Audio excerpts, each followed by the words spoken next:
जो चुनाव हो रहा है ये दो विचारधाराओं के बीच में चुनाव हो रहा है। एक तरफ कांग्रेस पार्टी जो कॉन्स्टिट्यूशन को, संविधान को बचाने की कोशिश कर रही है, इस किताब की रक्षा कर रही है, और दूसरी तरफ बीजेपी और आरएसएस जो इस किताब को, संविधान को, आपके हक को खत्म करना चाहती है।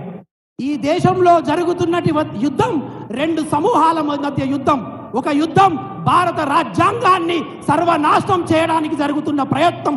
మరొక సమూహం అయిన ఇండియా సమూహం భారత రాజ్యాంగాన్ని, ఈ దేశ ప్రజల హక్కులను కాపాడుతున్న సమూహం. जो भी हिंदुस्तान के गरीब लोगों को मिला है, आजादी के बाद जो भी आपको मिला, चाहे वो आपका जल हो, जंगल हो, जमीन हो, पब्लिक सेक्टर हो, रिजर्वेशन हो, मनरेगा हो, जो भी आपको मिलता है वो संविधान आपको देता है। ఈ దేశ వనరులైనటువంటి ఈ దేశ ప్రజలకు దక్కుతున్న ప్రతి సౌకర్యం, అది జంగల్, జమీన్, నీరు గాని, భూమి గాని, మీ హక్కులు గాని, మీ ఉద్యోగాలు గాని, ప్రతి ఒక్కటి ఈ భారత రాజ్యాంగం ద్వారా ఈ దేశ ప్రజలకు అందుతున్నాయి. और बीजेपी के नेताओं ने सीधा देश की जनता को कहा है कि अगर वो चुनाव जीतेंगे वो इस संविधान को बदल देंगे, खत्म कर देंगे। బీజేపీ నాయకులు ఈ దేశ ప్రజలతోని చాలా డైరెక్ట్ గా ఒక విషయం చెప్పారు, మేము అధికారంలోకి వస్తే ఈ భారత రాజ్యాంగాన్ని తొలగిస్తామని. और अगर संविधान खत्म हो जाएगा तो रिजर्वेशन खत्म हो जाएगा। భారత రాజ్యాంగం ఏ రోజైతే తొలగిస్తారో ఈ భారతీయులు అనుభవిస్తున్నటువంటి రిజర్వేషన్లు కూడా వెళ్ళిపోతాయి. बीजेपी चाहती है कि पिछड़ा वर्ग, दलित वर्ग, आदिवासी वर्ग आगे ना बढ़े, पिछड़ा रहे। బీజేపీ అనుకుంటుంది ఎప్పుడు ఈ దేశంలో ఉన్నట్టు వెనుకబడిన కులాలు, బీదలు, దళితులు, గిరిజనులు వాళ్ళ హక్కులు లాక్కోవాలని, వాళ్ళను వెనుకకు ప్రాలదోలాలని. पूरा का पूरा काम वो 22-25 अरबपतियों के लिए करते हैं। వారి యొక్క ప్రయత్నం ఎప్పుడు ఈ భారతదేశంలో ఉన్నటువంటి కొంతమంది ధనికులకు మాత్రమే వాళ్ళ ప్రయత్నాలు జరుగుతూ ఉంటాయి. 22-25 लोगों का नरेंद्र मोदी जी ने 16 लाख करोड़ रुपया कर्जा माफ किया है। ఈ దేశంలో ఉన్నటువంటి ధనికుల కోసం దాదాపు 16 లక్షల కోట్ల రూపాయలు నరేంద్ర మోడీ గారు దారాదత్తం చేశారు. 16 लाख करोड़ रुपए मतलब 24 साल का मनरेगा का पैसा नरेंद्र मोदी जी ने 22 लोगों को दिया। ఈ 16 లక్షల కోట్లు అంటే ఈ దేశంలో ఉన్నటువంటి మన్రేగా ద్వారా 25 కోట్ల రూపాయలను ఈ దేశంలో ఉన్నటువంటి బీదలకు పంచే ప్రయత్నం చేయవచ్చు. हम मनरेगा लागू करते हैं, प्रेस वाले कहते हैं देखो मजदूरों की आदत खराब कर रहे हैं। మేము ఈ మన్రేగా పద్ధతి ద్వారా ఈ దేశంలో ఉన్న ప్రజలకు సహాయం చేయాలనుకుంటే మన మీడియా మిత్రులు అంటారు, ఈ దేశ ప్రజలను మీరు సోమరి పనులు చేస్తున్నారని.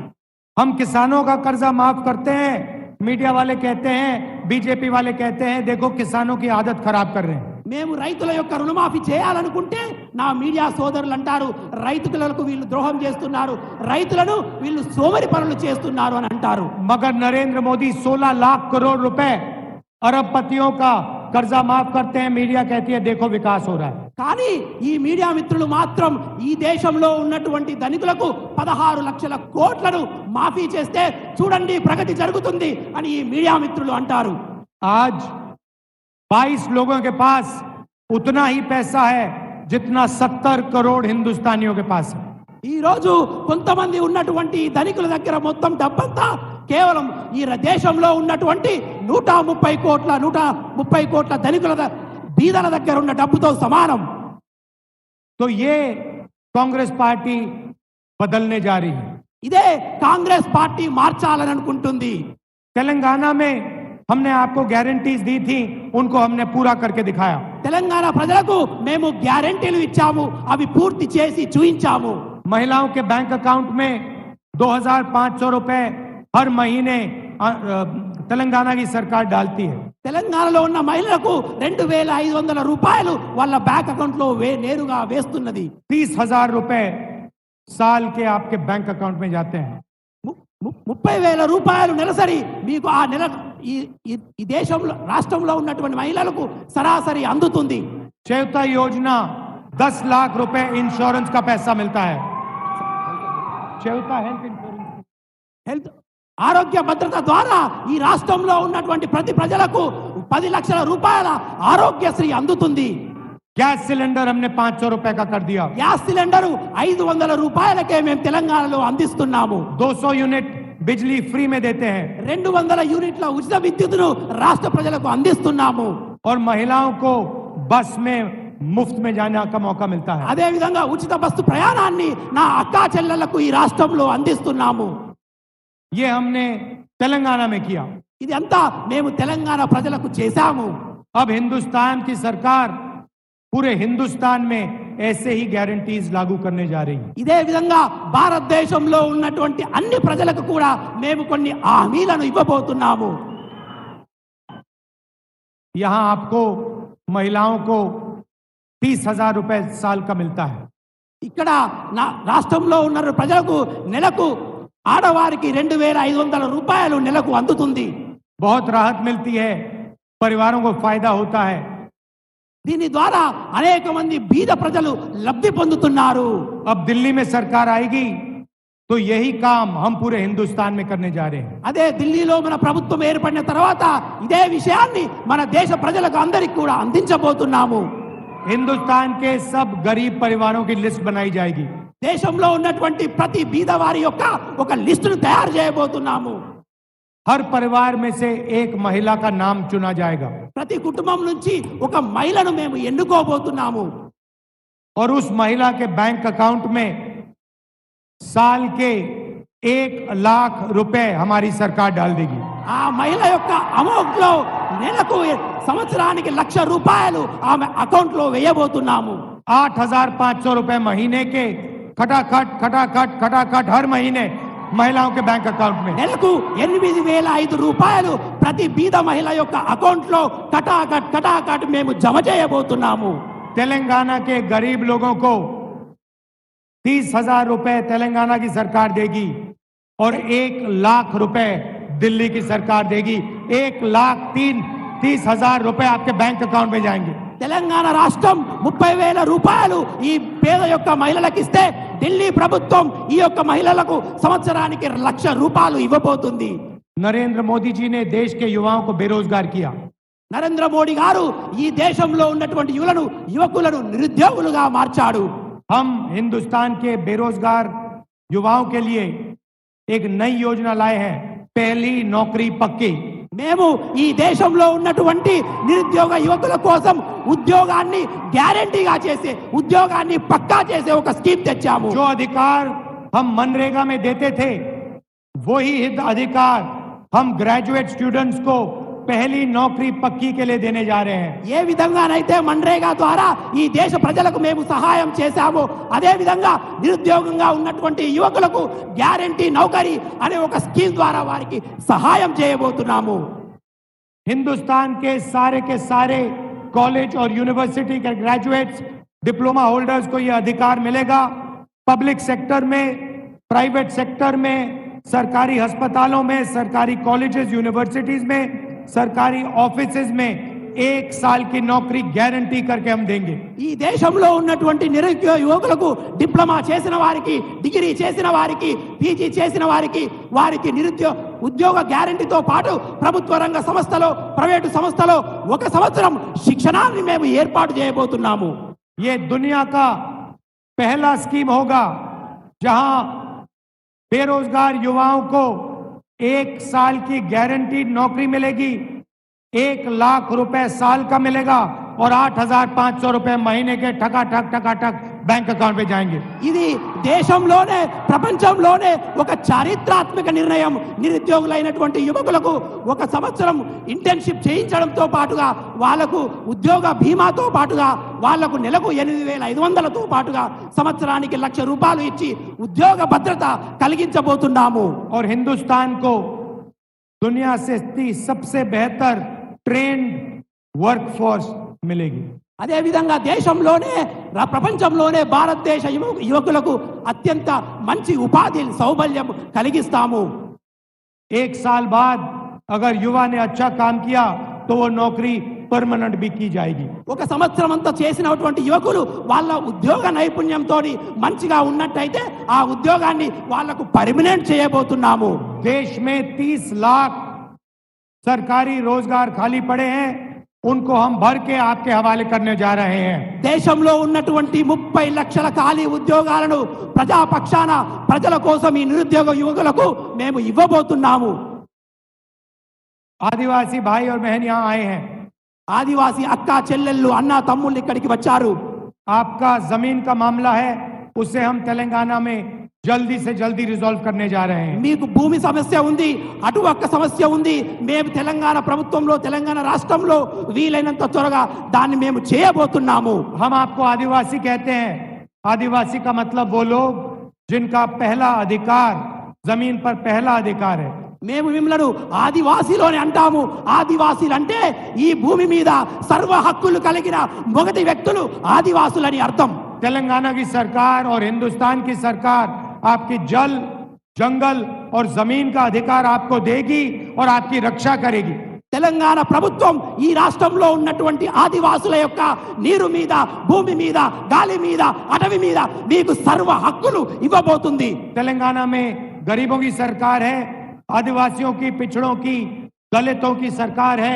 दिल्ली में भी वैसी सरकार बनने जा रही है। తెలంగాణ రాష్ట్రంలో ఉన్నటువంటి ప్రజల రాష్ట్రం ఇది, ప్రజా ప్రభుత్వం, ప్రజల యొక్క ప్రభుత్వం, ప్రజల పక్షాన ఆలోచించే ప్రభుత్వం కాబట్టి రేపు ఢిల్లీలో కూడా మేము ప్రజా ప్రభుత్వాన్ని ఏర్పాటు చేయబోతున్నాము। श्री तक्का जी ने अभी मुझे बताया कि यहाँ पे मनरेगा बहुत जरूरी है। సీతక్క గారు చెప్పారు నాకు ఇక్కడ మన్రేగా అనే స్కీమ్ చాలా అవసరమని। आपको आज यहाँ मनरेगा में 250 रुपए मिलता है। ఉపాధి సీతక్క గారు చెప్పారు ఉపాధి హామీ పథకం అనేది ఈ ప్రజలకు చాలా అవసరమని నాకు చెప్పారు। 250 रुपए मनरेगा का मिलता है आपको। 2500 రూపాయలు ఈ ఉపాధి హామీ కార్యక్రమం ద్వారా మీకు అందుతుంది। हमारी सरकार आएगी तो हम 400 रुपए मनरेगा में दे देंगे। ఈ యొక్క ఉపాధి హామీ పథకం ద్వారా మీకు నెలకు రోజుకు 400 రూపాయల పక్కా వేతనాన్ని మేము ఇస్తాము। और आशा और आंगनवाड़ी में जो महिलाएं काम करती हैं, आपकी आमदनी हम दुगनी करने जा रहे हैं। ఎవరైతే కార్మిక మహిళలు ఉన్నారో వారి యొక్క ఆదాయాన్ని కూడా మేము రెట్టింపు చేయబోతున్నాము। भाइयों और बहनों, देश में 50% पिछड़ों की आबादी है। ఈ దేశంలో 50% కన్నా ఎక్కువ వెనుకబడిన కులాల వాళ్ళ యొక్క సంఖ్య ఉన్నది। 15% दलितों की आबादी है। 15% దళితుల యొక్క వ్యవస్థ వాళ్ళ సంఖ్య ఉన్నది। 8% आदिवासियों की आबादी है। 8% ఆదివాసుల యొక్క జనాభా ఉన్నది। 15% माइनॉरिटीज हैं 15% మైనారిటీస్ ఉన్నారు। और 5-6% गरीब जनरल कास्ट के लोग हैं। 5-6% అగ్ర కులాలలో ఉన్నటువంటి బీదవారు ఉన్నారు। अगर आप इन सबको मिला दें, 90% से ज्यादा आबादी इनकी है। వీళ్ళందరినీ మనం కూడగలిస్తే దాదాపు 70-72% కన్నా ఎక్కువ సంఖ్య ఉంటుంది। मगर हिंदुस्तान की कोई भी संस्था में इनकी जगह नहीं है। కానీ వీరి యొక్క గురించి దేశంలో ఉన్నటువంటి ఏ ప్రభుత్వాలు కూడా ఆలోచించవు। मीडिया में आप देखिए आपको एक पिछड़े वर्ग का नहीं मिलेगा। मीडिया में आप देखिए आपको एक पिछड़े वर्ग का व्यक्ति नहीं मिलेगा, एक दलित नहीं मिलेगा, एक आदिवासी नहीं मिलेगा। మీడియా వాళ్ళను చూస్తే మీరు ఈ మీడియా సంస్థల్లో ఏ వెనుకబడిన కులాల వారు కనబడరు, ఏ బీదవారు కనబడరు, ఏ యొక్క వెనుకబడిన కులాల వారు కనబడరు। आप हिंदुस्तान की सबसे बड़ी कंपनी की लिस्ट निकालिए, उनके मालिकों में, उनके मैनेजमेंट टीम में आपको दलित, पिछड़े, आदिवासी नहीं मिलेंगे।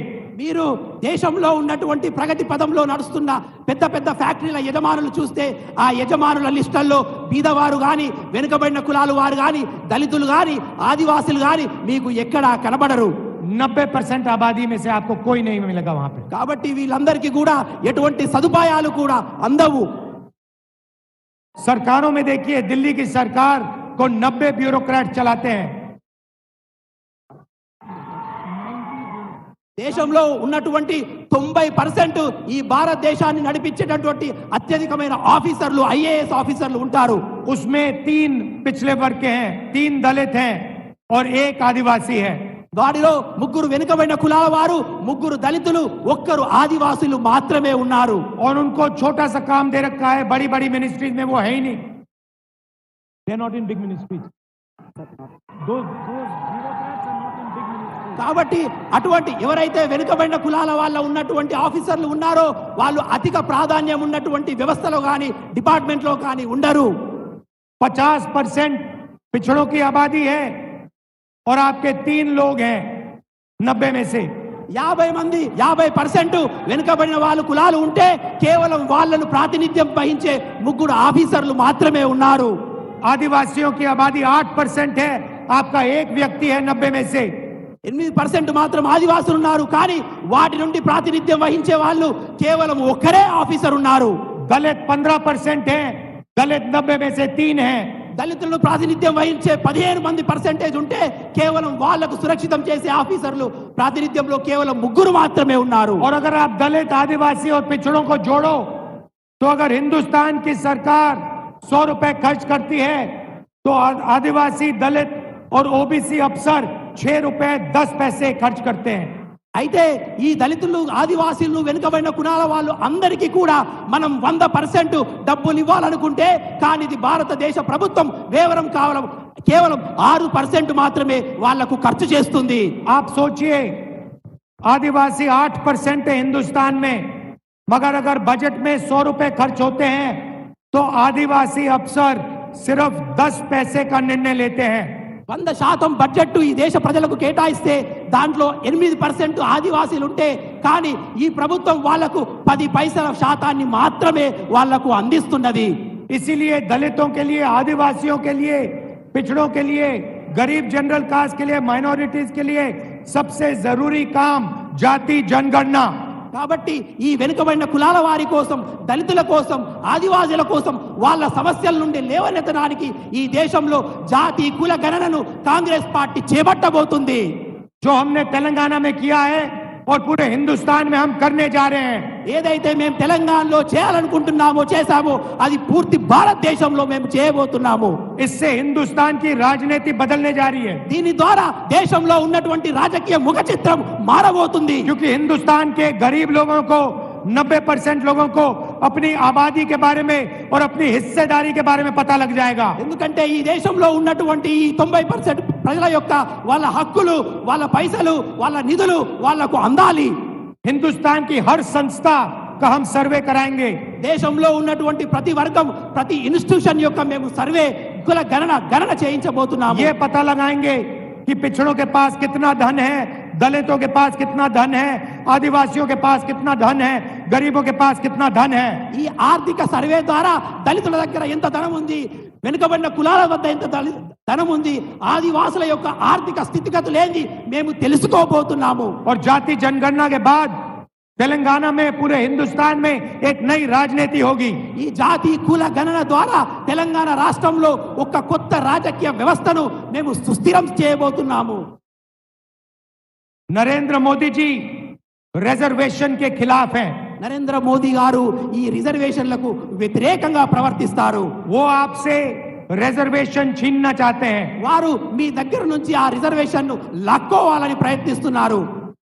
देश के सामने सबसे बड़ा मुद्दा रिजर्वेशन को 50% से ज्यादा बढ़ाने का है.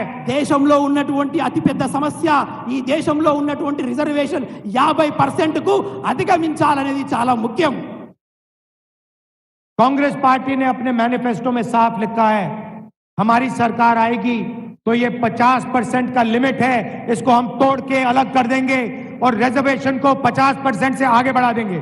మేము మేనిఫెస్టోలో చాలా స్పష్టంగా చెప్పాను, భారతదేశంలో కాంగ్రెస్ ప్రభుత్వం ఏర్పడిన వెంటనే ఈ 50% గా ఉన్నటువంటి రిజర్వేషన్ లిస్టును మేము ఎత్తేసి దాన్ని పైకి పెంపొందిస్తాము. बीजेपी के नेता चाहते हैं कि रिजर्वेशन खत्म हो जाए. బీజేపీ వాళ్ళు అనుకుంటారు ఈ రిజర్వేషన్ ను తీసేయాలనే ఆలోచనలో ఉన్నారు. आप देखिए, रिजर्वेशन पब्लिक सेक्टर में हुआ करता था, सरकारी सरकारी कंपनियों में हुआ करता था। జనరల్ గా ఈ రిజర్వేషన్ అనేది ప్రభుత్వ రంగ సంస్థల్లో ఉండేది. रिजर्वेशन हटाने के लिए नरेंद्र मोदी जी ने सारा का सारा पब्लिक सेक्टर प्राइवेट कर दिया है। రిజర్వేషన్ అనే విషయాన్ని తీసేయడానికి నరేంద్ర మోడీ గారు ఈ ప్రభుత్వ రంగ సంస్థలన్నింటినీ ప్రైవేట్ పరం చేస్తున్నారు. प्राइवेटाइजेशन का मतलब रिजर्वेशन हटाना है। ప్రైవేటీకరణ అంటేనే ఈ దేశంలో ఉన్నటువంటి రిజర్వేషన్ ను తీసి పాడేయడము. अग्निवीर का मतलब रिजर्वेशन हटाना है। అగ్నివీర్ అగ్నివీర్ కూడా రిజర్వేషన్లను తీసేయడమే. ठेकेदारी प्रथा जो सरकार में इन्होंने चलाई है, ये रिजर्वेशन हटाना है। ఈ రిజర్వేషన్లను తీసేయాలన్నదే నరేంద్ర మోడీ గారు బీజేపీ యొక్క ఉద్దేశము. सरकारी ऑफिसेज में, पब्लिक सेक्टर में ये जो ठेकेदारी प्रथा है, इसको हम हटा देंगे। परमानेंट नौकरियां मिलेंगी, टेम्पररी नौकरी नहीं मिलेगी। ఈ ప్రభుత్వ ప్రైవేట్ రంగాలలో ఉన్నటువంటి టెంపరరీ ఉద్యోగాలను రిజర్వేషన్లను గండి కొడుతున్నాయి కాబట్టి ప్రభుత్వ రంగంలో ఉన్నటువంటి ప్రైవేట్ వ్యవస్థను మేము తీసేస్తాము. नरेंद्र मोदी देश को बता दें कि वो 50% रिजर्वेशन का जो बैरियर लगा रखा है उसको हटा देंगे। నరేంద్ర మోడీ అంటారు ఈ దేశంలో ఉన్నటువంటి ఆ 50% రిజర్వేషన్ కూడా తీసేయాలని అనుకుంటున్నారు. क्योंकि वो कांग्रेस पार्टी करने जा रही है। ఎందుకంటే కాంగ్రెస్ పార్టీ త్వరలోనే ఆ యొక్క రిజర్వేషన్లు పెంచే ఆలోచనలో नरेंद्र मोदी ने आज तक अपने किसी भाषण में ये नहीं बोला कि मैं रिजर्वेशन का जो 50% का बैरियर है उसे हटा दूंगा। ఇంతవరకు నరేంద్ర మోడీ గారు తన ప్రసంగాలలో ఎక్కడ కూడా చెప్పలేదు మేము 50% ఉన్న రిజర్వేషన్ని పైకి పొడిగిస్తామని ఎక్కడ కూడా మాట్లాడలేదు. उल्टा नरेंद्र मोदी और उनके विचारधारा वाले लोग कॉन्स्टिट्यूशन को खत्म करना चाहते हैं, आदिवासियों को वनवासी कहते हैं, प्राइवेटाइजेशन करते हैं। అంతేకాకుండా నరేంద్ర మోడీ గారు వారి యొక్క వ్యక్తులు ఈ యొక్క భారత రాజ్యాంగాన్ని కూలగొట్టాలని ప్రయత్నమే కాకుండా భారతదేశంలో ఉన్నటువంటి రిజర్వేషన్ వ్యవస్థను సర్వనాశనం చేయాలని ప్రయత్నిస్తున్నారు. हम सबको मिलकर संविधान की रक्षा करनी है, रिजर्वेशन बढ़ाना है और ये जो अमीरों की सरकार चला रहे हैं, 22 लोगों की सरकार चला रहे हैं, इनको हटाना है और गरीबों की सरकार लानी है। किसानों की, मजदूरों की, पिछड़ों की, दलितों, आदिवासियों की सरकार लानी है। మనందరం కలిసి ఈ దేశ భద్రత కోసం ఈ భారత రాజ్యాంగాన్ని కాపాడాలి, ప్రజలను కాపాడాలి, దళితులను కాపాడాలి, ఆదివాసీలను కాపాడాలి, నిరుద్యోగులను కాపాడాలి, ఈ దేశంలో రాజ్యాంగాన్ని పరిరక్షించుకోవాలి. भाइयों और बहनों, मैं कन्याकुमारी से कश्मीर 4000 किलोमीटर चला। నేను భారత్ జోడో యాత్ర ద్వారా కన్యాకుమారి నుంచి కశ్మీర్ దాకా 4000 కిలోమీటర్లు నడిచాను. तेलंगाना से निकला, తెలంగాణలో కూడా పాదయాత్ర కొనసాగింది. करोड़ों लोग यात्रा में शामिल हुए, కోట్లాది ప్రజలు ఈ యాత్రలో పాల్గొన్నారు. और जो बीजेपी नफरत फैलाती है उसके खिलाफ हम लड़े और उनको हमने तेलंगाना में हराया। ఈ బీజేపీ ప్రజలు ఏదైతే విద్వేషాలను, కోపాలను ఈ రాష్ట్రంలో రెచ్చగొడుతున్నారో వాటిని మేము ప్రేమగా మార్చి ఈ రాష్ట్రంలో ప్రభుత్వాన్ని స్థాపించాము. नफरत के बाजार में मोहब्बत की दुकान हम सब ने खोली। మేము విద్వేషపు వీధుల్లో ప్రేమ పూరిత దుకాణాలు తెరిచాము. वही हम दिल्ली में करने जा रहे हैं। అదే విషయాన్ని మేము ఢిల్లీలో కూడా చేయబోతున్నాము. ये जहां भी जाते हैं नफरत फैलाते हैं, एक भाई को दूसरे भाई से लड़ाते हैं। हम मोहब्बत फैलाते हैं, हम इज्जत दिलवाते हैं और हम गरीबों की सरकार चलाते हैं। వీళ్ళు దేశ ప్రజల మధ్య విద్వేషాలు రెచ్చగొడతారు, అన్న తమ్ముళ్ళ మధ్య కోపాలు సృష్టించారు. మేము ఆ విద్వేషాన్ని రూపుమాపి ప్రేమను ఈ దేశంలో సుస్థిరంగా చేయబోతున్నాము. यहाँ पे हमारी एक महिला कैंडिडेट है, ఇక్కడ మన మహిళా అభ్యర్థి ఆదిలాబాద్ పార్లమెంట్ నుంచి పోటీ చేస్తున్నారు. सुगना जी को भारी बहुमत से आप जिताइए। సుగుణక్కను అత్యధిక మెజారిటీతో మీరు గెలిపించండి. इनको लोकसभा भेजिए।